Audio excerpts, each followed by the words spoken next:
네, 한일 간의 문안 조정이 있었다는 오늘 발표 내용. 일본이 결국 고노다마의 의미를 훼손하는 쪽으로 이렇게 가닥을 잡은 데 대해 우리 정부는 깊은 유감을 표시했습니다. 세부 내용에 대한 평가와 입장은 추후에 밝히겠다면서 앞으로 국제사회와 함께 적절한 대응 조치를 취해 나가겠다고 밝혔습니다. 취재기자 전화로 연결돼 있습니다. 황혜경 기자. 네, 외교부입니다. 일본 정부의 발표에 대한 우리 정부의 입장 자세히 정리해 주시죠.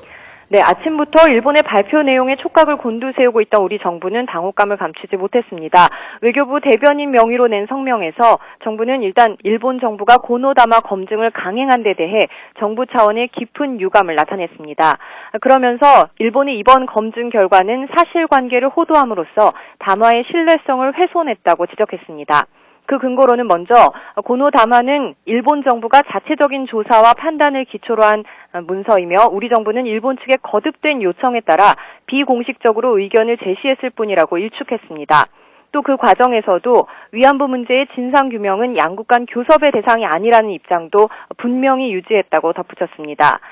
둘째로 피해 할머니들의 생생한 증언이야말로 일본군 위안부 문제의 강제성을 입증하는 무엇보다도 강력하고 분명한 증거라면서 당시 피해자 증언을 청취할 수 있도록 우리 정부가 협조해 준 데 대해 일본도 사의를 표명한 바 있다고 밝혔습니다.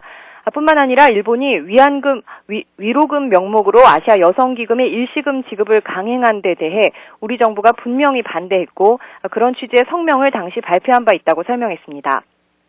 그러면서 우리 정부는 일본 측이 발표한 고노다마 검증 결과의 세부 내용에 대해 정부의 평가와 입장을 별도로 밝힐 것이며 국제사회와 함께 적절한 대응 조치를 취해 나갈 거라고 강조했습니다. 특히 지난 20여 년 동안 유엔과 미국 의회 등 국제사회가 위안부 문제에 대한 일본 정부의 책임 인정과 조치를 촉구하고 있는데도 일본이 소위 검증이라는 구실하에 피해자들의 아픈 상처를 또다시 건드리는 건 국제사회가 결코 용납하지 않을 것이라면서 하루빨리 진정한 반성을 토대로 피해자 할머니들의 납득할 수 있는 해결책을 제시하라고 촉구했습니다.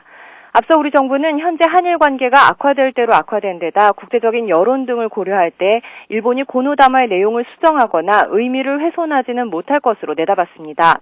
지난 3월 아베 총리도 고노다마를 수정하지 않겠다는 뜻을 공식적으로 밝혔기 때문에 더더욱 그러했는데요. 하지만 고노다마의 작성 과정에서 모종의 정치적 타협이 있었을 것으로 해석되는 검증 결과를 내놓음으로써 한일 관계에 또 다른 악재가 될 것으로 보입니다. 특히 내년은 한일 간 국교가 정상화된 지 50주년이 되는 해이지만 위안부 문제나 독도 문제 등과 관련해 일본이 지금과 같은 입장을 고수할 경우 최악의 상태에서 50주년을 맞게 될 거라는 전망도 나오고 있습니다. 지금까지 외교부에서 YTN 황혜경입니다.